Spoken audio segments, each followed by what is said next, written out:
यहाँ देखिए last class में 2-4 सवाल कराए गए थे, जहाँ पर सवाल में था कि पार्टनर्स के बीच में कोई डिस्प्यूट हो रहा है कुछ चीज़ों के बीच में, एंड जब वहाँ पर डिस्प्यूट्स हो रहा है तो डिस्प्यूट होने का कारण कि डीड नहीं है।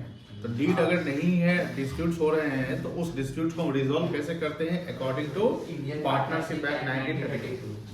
पार्टनरशिप एक्ट 1932 में ये मेंशन है कि ऐसे वगैरह। लेकिन बात ये हो रही है कि सर ये जो डिस्प्यूट्स होते हैं तो इसको कैसे प्रिवेंट किया जा सकता है, बात क्योंकि अगर मान लो कि ये सब कहानी, क्योंकि फ्यूचर क्या होता है, अनसर्टेन होता है कि इसका माइंड कब चेंज हो जाए, पैसे से लेकर या कोई ज्यादा काम कर रहा है, कोई काम, किसके मन में लालच आ जाए, किसके मन में बेईमानी आ जाए, तो किसी का माइंड एग्जैक्ट स्टैट नहीं रहता है, वो मन चेंज कर सकता है। तो जब ध्यान रखिएगा, अनऑर्गेनाइज बिजनेस जो होता है पार्टनरशिप का या स्मॉल स्केल पे जनरली बिजनेस होता है, तो वहां पर जनरली वो विदाउट एग्रीमेंट जो है, मतलब कि विदाउट पार्टनरशिप डीड वो काम करते हैं। लेकिन आपको कोई बिजनेस, जो बिजनेस का मतलब होता है कि बिजनेस हम इसलिए करते हैं कि बिजनेस को हमको लॉन्ग टर्म में सस्टेन करना है। बिजनेस तो ऐसा नहीं है कि 2 साल कर देखते हैं, क्योंकि 2 साल आप करके देखते हो बिजनेस, तो ये तो बिजनेस करने का कोई तरीका नहीं हुआ, आप कहीं क्यों रहे, क्योंकि जो बिजनेस का पहला 2 साल 1 साल होता है वो सर्वाइवल फेज होता है। हमारी साथ बात समझ रही ना, आपने पढ़ा होगा कि स्टार्टिंग में जब बिजनेस काम करता है तो वो सर्वाइव करता है, क्योंकि उसको नए कस्टमर बनाने होते हैं, उनको थोड़ा डिस्काउंट देना होता है, वो सब कुछ करते करते उनका 2-3 साल निकल जाता है। जब 2-3 साल निकल जाता है तो बिजनेस चलता है, तो वो प्रॉफिट में आते हैं। तो पार्टनरशिप अगर बिजनेस चल रहा है और वो थोड़ा सा कहना कि लार्ज स्केल पे काम कर रहा है, तो कोई भी चीज अगर हम लार्ज स्केल पे करते हैं तो विद पेपर करते हैं, विद पार्टनरशिप डीड करेंगे। तो अगर डिस्प्यूट्स को प्रिवेंट करना है तो उसके लिए हमको एक रिटेन एग्रीमेंट बनाना पड़ेगा, और उस रिटेन एग्रीमेंट में हर बातें जो रेलिवेंट हो पार्टनरशिप बिजनेस से लेकर वो सब मेंशन करने पड़ेंगे। और जो रिटेन पेपर बनता है उसको बोलते हैं पार्टनरशिप डीड। सब कैसे बनता है, वही जैसे जमीन का पेपर बनता है वैसे पार्टनरशिप डीड बनता है, मतलब कि उसमें वकील का साइन होता है, जज का साइन होता है, सारे पार्टनर्स का साइन होता है, और विटनेस का साइन होता है। विटनेस समझते हैं, जो गवाह होते हैं, उन सब का साइन होता है। वो जो पार्टनरशिप डीड है कि अगर मान लो कभी फ्यूचर में डिस्प्यूट होता है और वो केस चला जाता है कोर्ट में, तो कोर्ट में बैठा जज बोलेगा कि भैया एविडेंस दो, यानी पार्टनरशिप डीड क्या है, आपका पेपर बताइए। जो पेपर मेंशन है जज उसके अकॉर्डिंगली काम करेगा। अगर पार्टनर्स बिजनेस लार्ज स्केल पे काम कर रहा है, उसमें पार्टनरशिप डीड है, और मान लो बिजनेस बुक्स ऑफ अकाउंट का ऑडिट करवाना है, ऑडिट समझ रहे हो क्या, तो एक ऑडिटर आपसे बुक्स ऑफ अकाउंट मांगेगा, प्लस ये बोलेगा भैया पार्टनरशिप डीड हमको दे दीजिए। और हर चीज वो आपसे पूछता नहीं रहेगा कि इंटरेस्ट कितना देना है, इंटरेस्ट ऑन ड्रॉइंग क्या है, क्यों पूछेगा, बोलेगा डीड है ना, आप हमको डीड दे दीजिए। डीड जब उसको मिल जाएगा ऑडिटर को, तो सारा डीड में जो मेंशन है उसके अकॉर्डिंग काम करेगा। वो हर बात क्यों पूछेगा आपसे, मेरी बात समझ में आ रही है, क्योंकि हर बात आपसे पूछना। अगर मान लो बोलेगा कि मान लो पार्टनर्स बोलेंगे सर डील नहीं है, हमसे पूछेंगे कितना करना है, तो बोलेगा हम आपसे क्यों पूछेंगे, फिर तो पार्टनरशिप एक्ट 1932 हम अप्लाई कर देंगे। मेरी बात समझ में आई ना। जब डीड नहीं होगा तो पार्टनर बोलेगा 10% इंटरेस्ट चाहिए, सैलरी चाहिए, तो क्या वो बात माना जाएगा? नहीं माना जाएगा। वो तब माना जाएगा जब सब म्यूचुअली एग्रीड हो, और जब सब म्यूचुअली एग्रीड है तो वही उसका पेपर बना दीजिए कि हम सब म्यूचुअली एग्रीड है कि हाँ ये काम होने वाला है। मेरी बात समझ में आ रही है। दैट्स वाई डीड कहीं ना कहीं एक आर्बिट्रेरी रोल प्ले करता है। डीड क्या रोल प्ले करता है? आर्बिट्रेरी। आर्बिट्रेरी समझते हैं? नहीं समझते। आर्बिट्रेशन समझते हैं? नहीं समझते। पंचायत समझते हैं? पंच निर्णय क्या होता है? 5 या उससे अधिक लोगों का जो एक जजमेंट को आ जाता है उसको पंच निर्णय यानी कहते हैं, यानी गांव सभा से पंचायत ही होता है। तो कहीं ना कहीं वो 2 पक्ष होते हैं, 2 पक्ष के बाद को पंच सुनते हैं, है ना। सुनने के बाद उनको लगता है कि ये सही होना चाहिए, तो वो लोग पंच जो है आपस में विचार करते हैं, देन जजमेंट देते हैं। कोर्ट में भी ना, जैसे जब सुप्रीम कोर्ट की बातें होती है, जैसे राम मंदिर का जजमेंट कोई आया मान लो, या कोई चीज पे जब जजमेंट आता है जो देश से रिलेटेड होता है, रिलीजन से रिलेटेड होता है, तो वहां पर एक जज डिसीजन नहीं देता है, वहाँ ज्यूरी होता है, ज्यूरी बोलते हैं, क्या बोलते हैं, ज्यूरी। ज्यूरी मतलब जुरिस्डिक्शन।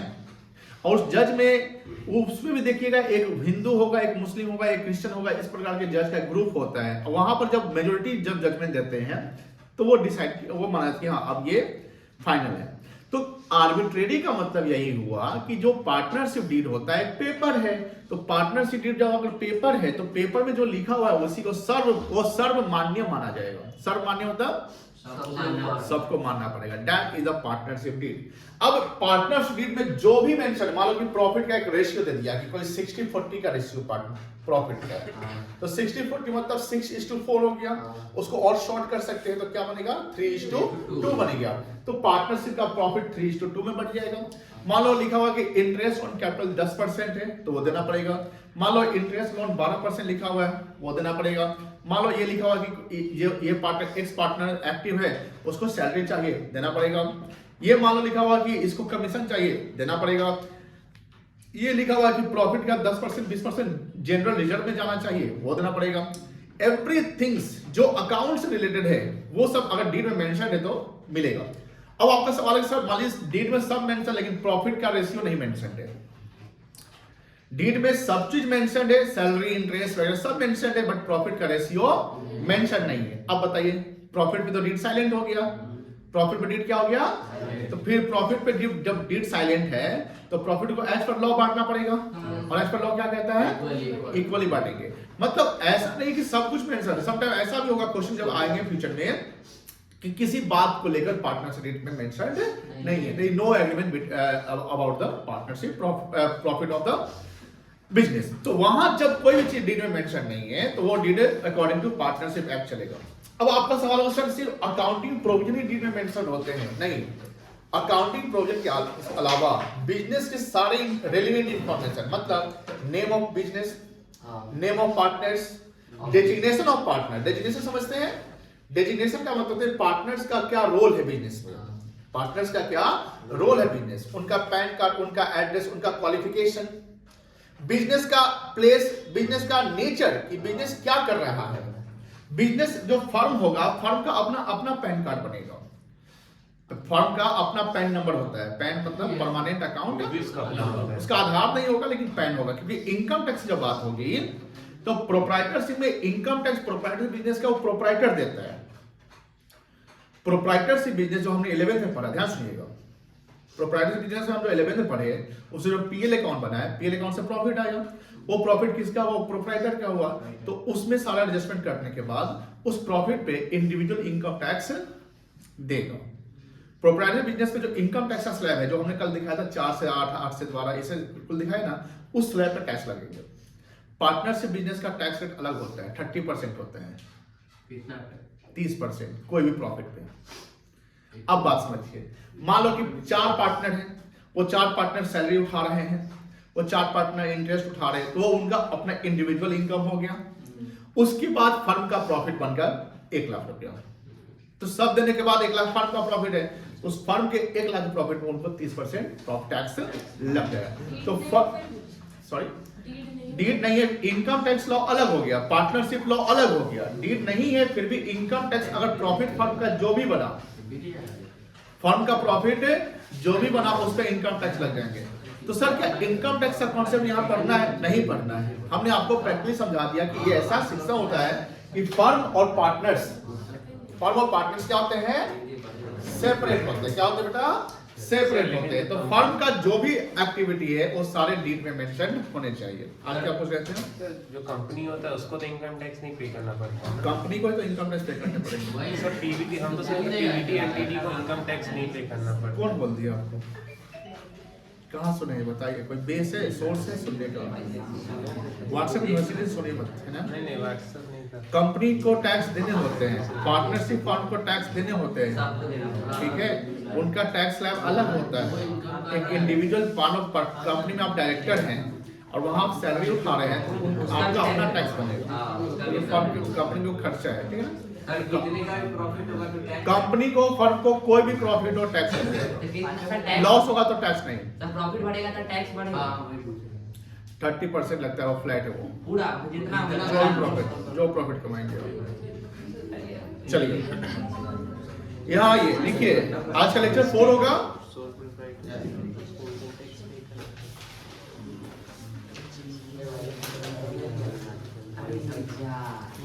और डेट कितना है? 8।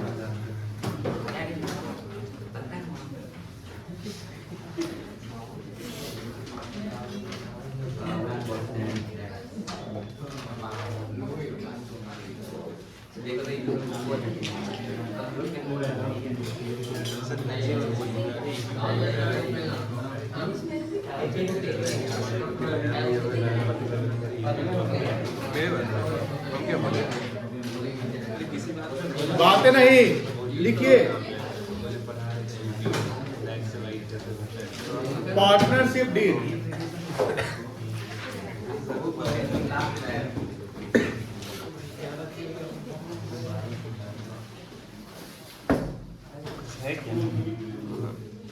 अच्छा, पार्टनरशिप डीड कभी देखे हैं? कैसा होता है? ये फॉर्मेट हम लगा देते हैं। तो पार्टनरशिप डीड कैसा होता है? देखेंगे, ला देंगे। कलम जो बच्चों का सुने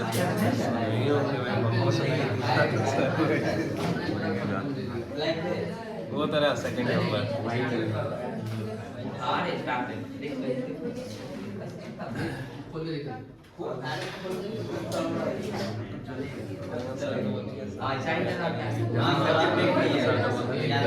जमीन अरे भाई लोन दे देता है टाइम पे जब तक देता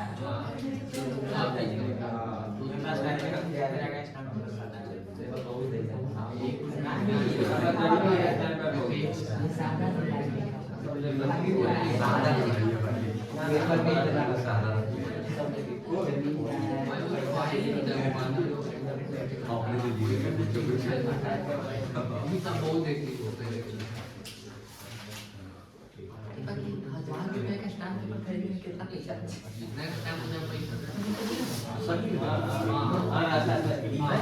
वैल्यू बता दीजिए।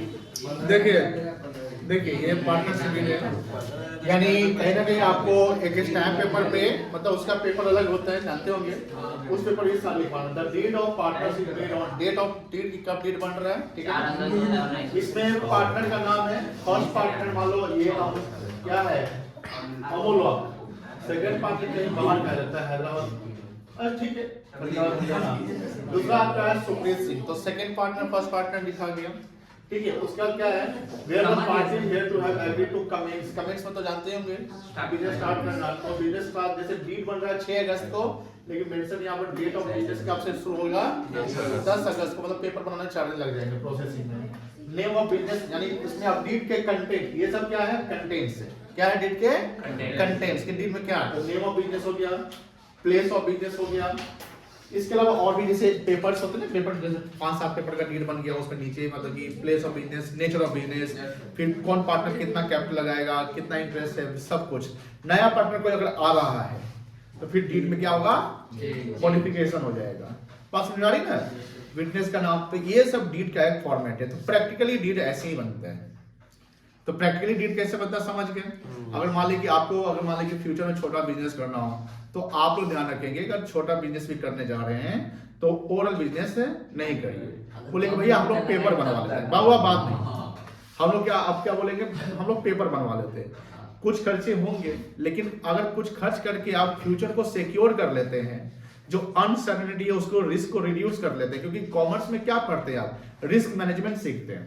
रिस्क मैनेजमेंट क्या होता है कि how to manage the risk. अगर मान लो कि हम रिस्क को मैनेज नहीं करते, तो रिस्क को मैनेज नहीं करेंगे तो पूरा फ्यूचर अनसर्टेन। देखो business is full of risk, business क्या है, पूरा रिस्क से भरा हुआ है। लेकिन उस बिजनेस में जो रिस्क है, उस रिस्क को कैसे मैनेज करना है, उस रिस्क को कैसे मिटिगेट करना है। मिटिगेट मतलब होता है कम करना, कैसे कम करना। अगर ये सीख लिए तो फिर तो बिजनेस में सक्सेस का रेशियो ज्यादा हो जाएगा। मान लो समझ रहे, जैसे सक्सेस का रेशियो आपका बहुत कम है। क्यों कम है, क्योंकि आप रिस्क मैनेजमेंट नहीं करते। कोरोना जब आया तो उसमें बहुत सारा, जैसे आजकल क्या है ना कि एक बिजनेस में एक पोस्ट अपना बनता है। जैसे आप देखो कंपनी में सीईओ का पोस्ट होता है, सीएफओ का होता है, एक रिस्क मैनेजर का पोस्ट होता है। रिस्क मैनेजर का सीए फाइनल में एक पेपर है रिस्क मैनेजमेंट, 100 नंबर का सवाल, 100 नंबर का पेपर है, उसका एग्जाम में जो पेपर का जो टाइम ड्यूरेशन है उसके लिए वो 4 घंटा टाइम मिलता है बनाने के लिए। और एक चीज और ध्यान रखेंगे, वो ओपन बुक एग्जाम होता है। हाँ लेके जा आपको बताया होंगे, यानी आप दुनिया कुछ लेके चल जाइए, खाली गैजेट्स मत लेकर जाएंगे, नोट्स, किताब, कॉपी, चाहे कहीं भी sir. That's why risk management. Corona में बहुत सारी कंपनी क्या हो गई, लॉस में गई, खराब हुई, छोटे मोटे फर्म बंद हुए, वगैरह वगैरह। क्यों? क्योंकि रिस्क मैनेजमेंट का जो स्कोप था वो कम किया गया था कंपनी ने। कंपनी सोचा कि भाई इस तरह रिस्क का मैनेजमेंट कैसे, क्योंकि रिस्क मैनेजमेंट बहुत जरूरी है। और आप रिस्क को मैनेज करना सीख गए, रिस्क मैनेजमेंट कर लिए, तो कहीं ना कहीं आप लॉस से तो बच रहे हैं। जैसे इंश्योरेंस करवा लेना रिस्क मैनेजमेंट का कहलाता है, रिस्क में पार्ट होता है। तो डीड बनाना क्या है, एक तरीके से रिस्क मैनेजमेंट है कि नहीं है? डीड बनवाना क्या रिस्क मैनेजमेंट का पार्ट है कि नहीं है? पूरा मैनेजमेंट का पार्ट हुआ। चलिए लिखिए, पार्टनरशिप डीड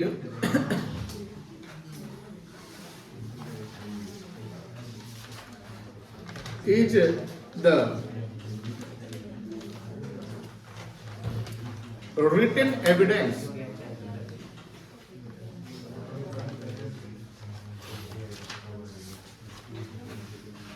where इसलिए तो पढ़ाया था नहीं it prevents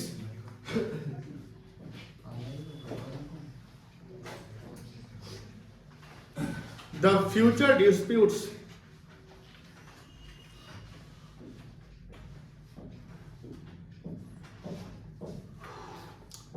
among the partners।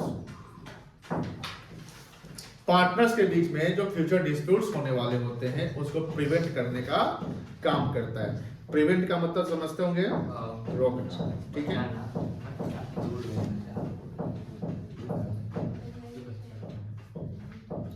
Deed play and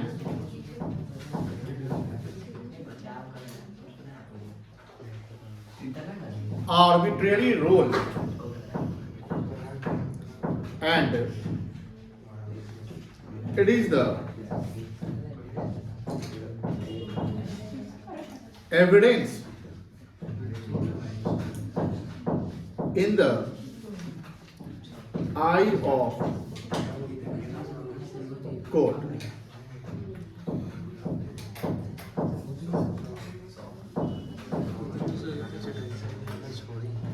Partnership deal is the part of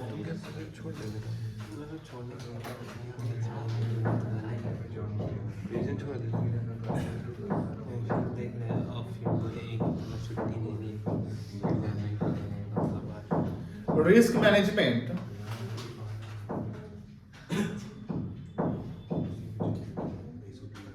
where risk can be managed by each and every partner।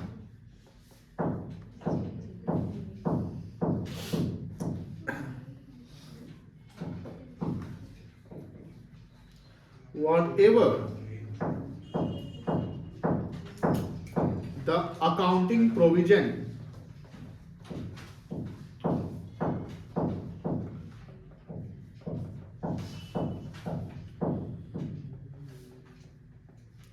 mentioned in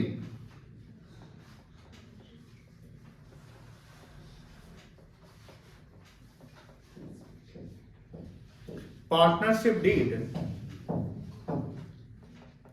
will be done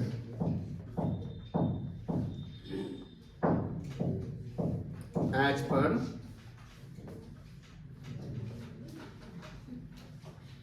date।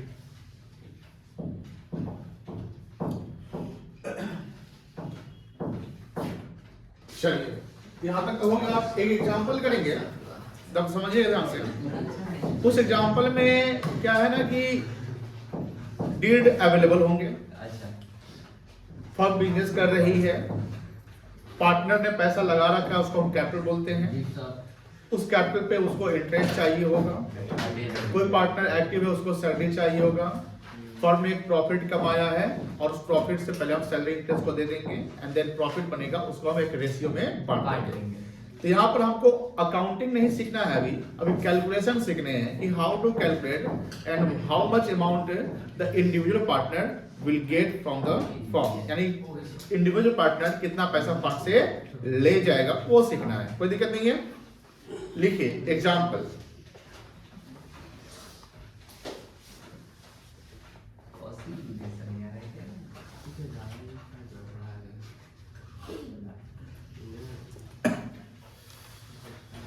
क्या नाम लिखे, किसका किसका नाम लिखते हैं बताओ।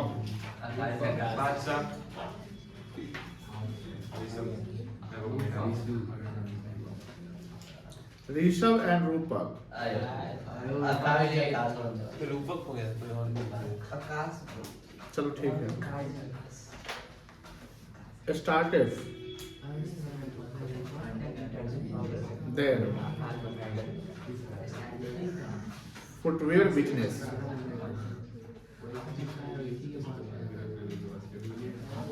बाय इन्वेस्टिंग, बातें नहीं करिएगा।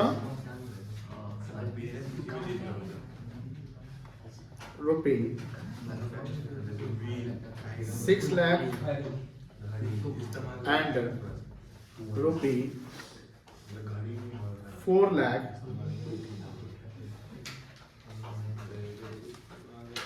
रिस्पेक्टिवली। बताइए रूपक कितना पैसा लगाया बिजनेस में? 4। सेकेंड पार्टनर रूपक है तो रूपक लगाया 4 लाख। ठीक है ना, कोई दिक्कत नहीं है। As per partnership deed, as per partnership deed. अब डीड पे कुछ मेंशन है ना, they are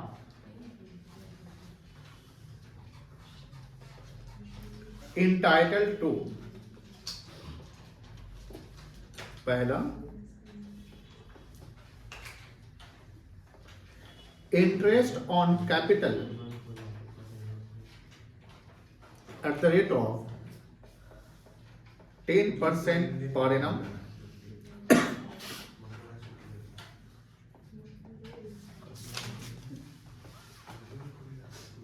Rupak is an active partner and entitled मतलब क्या होता है? अच्छा वही पूछ रहे हो। किसी को पता entitled का मतलब क्या होता है? ENTITLED टाइटल, entitled का बात में कॉन्फ्लिक्ट है। अरे मतलब शामिल हकदार। इंटाइटल का मतलब होता है कि उसको वो चीज चाहिए। क्या हो चाहिए? मतलब कि जैसे रूपक एक्टिव पार्टनर है तो वो उसको चाहिए, यानी उसको हक है क्या लेने का? Salary. Entitle to get salary. समझ गए?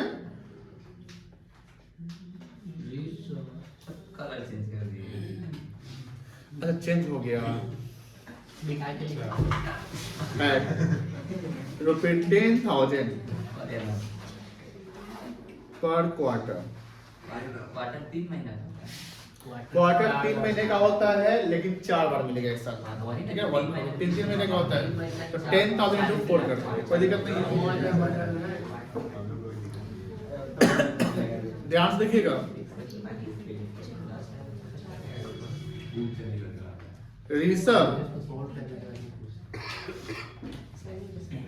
चाहिए लाइन छोड़ दो ऋषभ वाला। और देखिए डिस्टर्ब करो। क्या बोल रहा? डिस्टर्ब करो ले ले।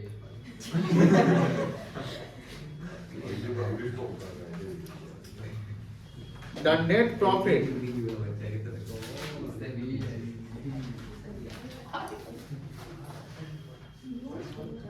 before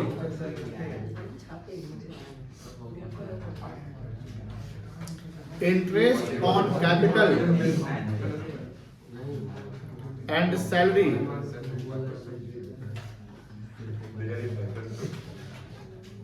was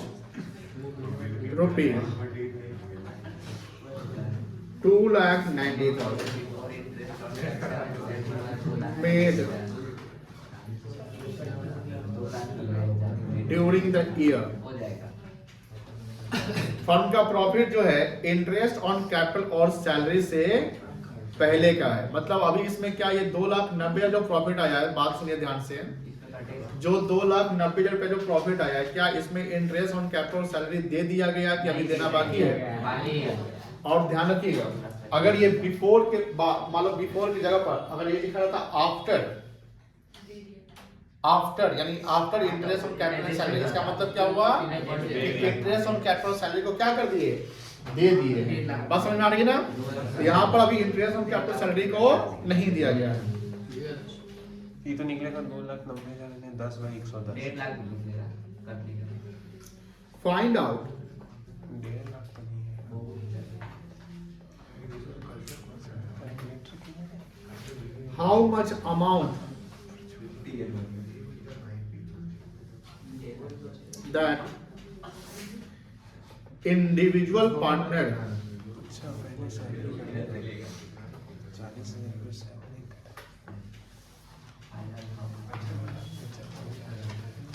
will get। यहाँ बताना है कि इंडिविजुअल पार्टनर कितना पैसा लेगा। यहाँ पर कोई अकाउंटिंग नहीं करने हैं, ध्यान सुनिएगा, यहाँ कोई अकाउंटिंग नहीं करना है, सिर्फ और सिर्फ आपको कैलकुलेशंस करने हैं। मेरा एक सवाल है, क्या इस सवाल में कहीं भी प्रॉफिट सेलिंग रेशियो दिया हुआ है? अब बताइए, जब प्रॉफिट सेलिंग रेशियो नहीं दिया हुआ, क्योंकि डीड में ये मेंशन है कि इंटरेस्ट ऑन कैपिटल 10% है, डीड में ये भी मेंशन है कि रूपक को सैलरी मिलेगा, तो ऋषभ को सैलरी नहीं मिलेगा। डीड में ये मेंशन है कि प्रॉफिट कैसे बटेगा, कैसे बटेगा? इक्वल बटेगा। कैसे इक्वल बटेगा कि कैपिटल रेशियो बटेगा? इक्वल। और ऋषभ को तो नुकसान हो जाएगा। हाँ होने होने तो होने दो, है कि नहीं है? ठीक है, सही बोले आप, होगा तो होगा, कैपिटल रेशियो में नहीं बटेगा बिकॉज डीड साइलेंट है। तो सर डीड में मेंशन रहता तो डीड में जो मेंशन रहे, कैपिटल रेशियो रहे चाहे कुछ भी रहे, उसके अनुसार, ऐसा नहीं कि कैपिटल रेशियो में ही हमेशा बटेगा, डीड में अगर मेंशन है तब बटेगा, तो भाई इक्वल बटेगा, कोई दिक्कत नहीं है। चलो तो यहाँ पर क्वेश्चन तो लिख लिया आप लोग? नहीं लिखे ना, गुड।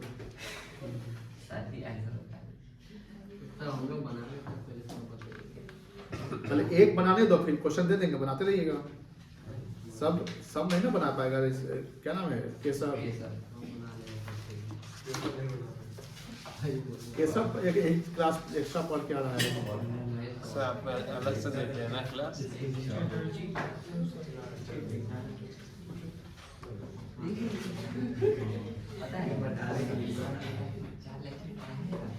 चलो, पहला पार्टनर कौन है?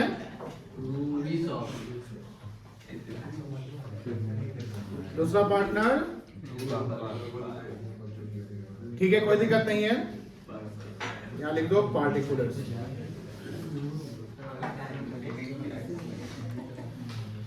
हाँ, अब देखो, सबसे पहले उसको क्या मिलेगा? सैलरी। इंटरेस्ट ऑन कैपिटल मिलेगा ना? 160,000 अब बताओ, ऋषभ कितना पैसा लगाया था? 6 लाख। तो 6 लाख का कितना परसेंट है बेटा? 10%। ये ध्यान रखिएगा, घर पे आप लोग मोबाइल से कैलकुलेट नहीं करेंगे। हाँ, और इसमें कितना लगाया है? 4 लाख इंटू 10%, यही ना है? कितना जाएगा? चलो, पहला पॉइंट क्लियर हो गया। दूसरा, सैलरी।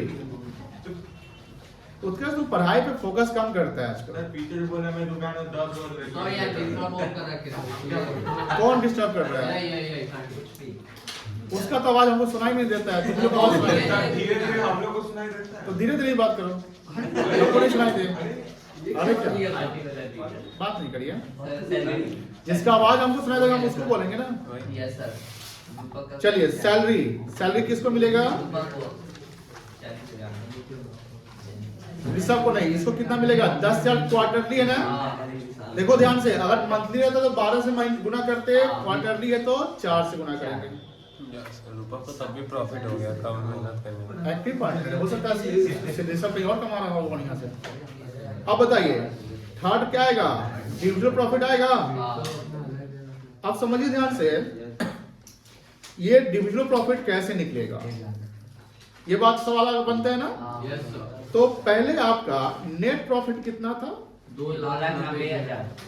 2,90,000, उसको बोलेंगे नेट प्रॉफिट। नेट प्रॉफिट और डिविजिबल प्रॉफिट सेम नहीं होता। इसमें से अभी हम दो चीज माइनस करेंगे, क्योंकि डीड में दो चीज का बात लिखा है, इंटरेस्ट ऑन लोन की बात नहीं लिखा तो नहीं करेंगे। पहला इंटरेस्ट ऑन कैपिटल, 1,00,000। अब इंटरेस्ट ऑन कैपिटल में 60,000 है ऋषभ का, ये सब शो करेंगे वर्किंग करके, मतलब ऐसे 40,000 ऋषभ का, सॉरी रूपक का, कितना हो गया 1,00,000। 1,00,000 रुपया। दूसरा है आपका सैलरी, 40,000। सैलरी कितना है 40,000, तो 1,40,000 माइनस हो जाएगा, कितना बचेगा 1,00,000। ये क्या कहलाएगा, इसको कहेंगे आप डिविजिबल प्रॉफिट। अब 1,50,000 को हम इक्वली बांटेंगे क्योंकि रेशियो नहीं मेंशन है, तो 1,00,000 यहां पर स्टार्ट दे दो, 1,50,000 इंटू 1/2 कर दीजिए। दो पार्टनर इसलिए 1/2, अगर 3 रहता तो 1/3 कर लेते हैं। कितना आ जाएगा 75,000।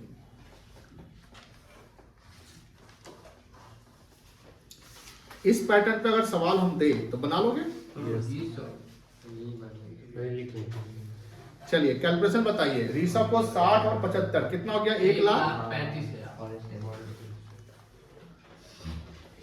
को 1,55,000 कैलकुलेशन करके ज्यादा ले गया।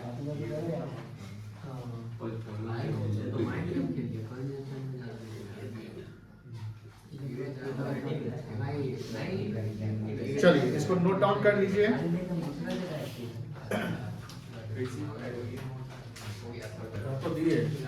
हाँ, एग्जाम्पल नंबर 2, यहाँ दो पार्ट लिखा हुआ है। Yes sir.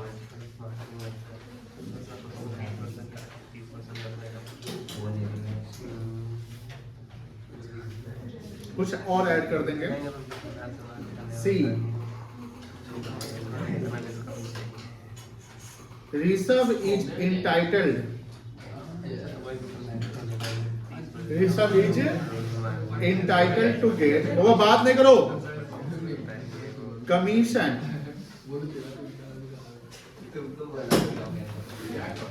at 2% on turnover. Turnover का मतलब क्या होता है, जितना प्रॉफिट साल में सेल हुआ है, टर्नओवर का मतलब होता है सेल्स। द टर्नओवर इज, हाँ बोलो बेटा, पीछे घूमना होता है 1 करोड़। टर्नओवर कितना है आपका 1 crore. D, the profit sharing ratio, हम लोग को पूरा क्वेश्चन लिखना पड़ेगा। ये कहाँ लिखना है? 5:3। प्रॉफिट शेयरिंग रेशियो कितना है 5:3। अब ये 5:3 का मतलब क्या होगा, समझ में आया, क्या समझे। ऋषभ को ध्यान रखिएगा, जो पहला पार्टनर कौन है, तो ऋषभ को जो प्रॉफिट का शेयर मिलेगा ना, वो मिलेगा 5/8, मतलब 8 का 5 हिस्सा। टोटल आप 5:3 का टोटल क्या, 5 + 3 कितना हो गया 8 हो गया। तो 5 आउट ऑफ 8 मतलब 8 से 5 हिस्सा किसको मिलेगा, ऋषभ को मिलेगा, और रूपक को कितना मिलेगा, क्या निकल जाएगा प्रॉफिट, इस पे निकल जाएगा। मान लो जैसे डिविजिबल प्रॉफिट निकाल, पहले ये किस पे निकलेगा, डिविजिबल प्रॉफिट पे। तो डिविजिबल प्रॉफिट कैसे आएगा, जो नेट प्रॉफिट है उसमें से वो सब जो भी देना वो माइनस कर लेंगे, और जो देना है वो माइनस करने के बाद जो प्रॉफिट बच गया that is called divisible profit. वो डिविजिबल प्रॉफिट को हम 5:3 में कमीशन है बांटते हैं। 2%, तो कहाँ से माइनस करेंगे? वो भी नेट प्रॉफिट से माइनस करेंगे। कमीशन जैसे सेल 2 लाख होता है। अभी रुको ना, प्रॉफिट हम बढ़ाने वाले हैं भाई, प्रॉफिट बढ़ाने वाले हैं।